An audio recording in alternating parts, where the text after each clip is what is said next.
W.F. Howes presents an unabridged recording of Dope Girls, The Birth of the British Drug Underground by Marek, Kohn, narrated by Jaimi Barbakoff.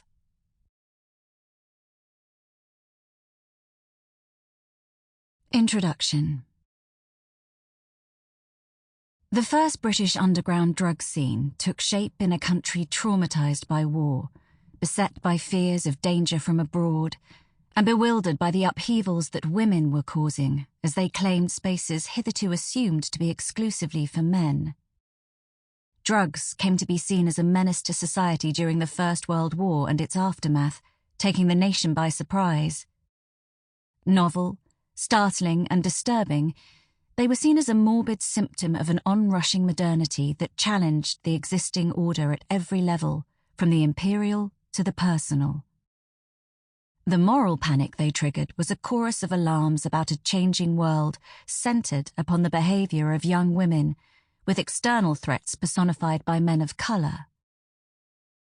In telling the story of London's first drug underground and the people who were part of it, Dope Girls examines an outbreak of patriarchal anxiety in an imperial nation. Distant as it is, the episode speaks eloquently to concerns that preoccupy us more than 100 years later.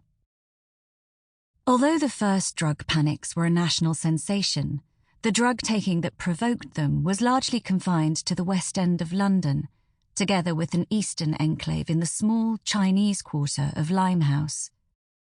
Today, illegal drugs are perceived to be present everywhere, from small English towns to cities all around the world, and at every level of society.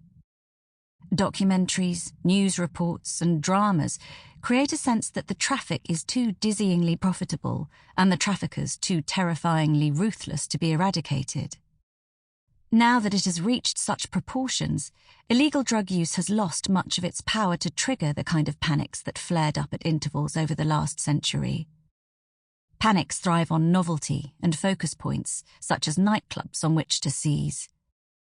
The ambient presence of illegal drugs seems instead to have induced resignation, tinged with a certain complacency. But accepting that drugs are omnipresent is not the same as becoming indifferent to them. Parents still worry that their children may be endangered by drug use. People are still heartbroken when drugs cause harm to their loved ones.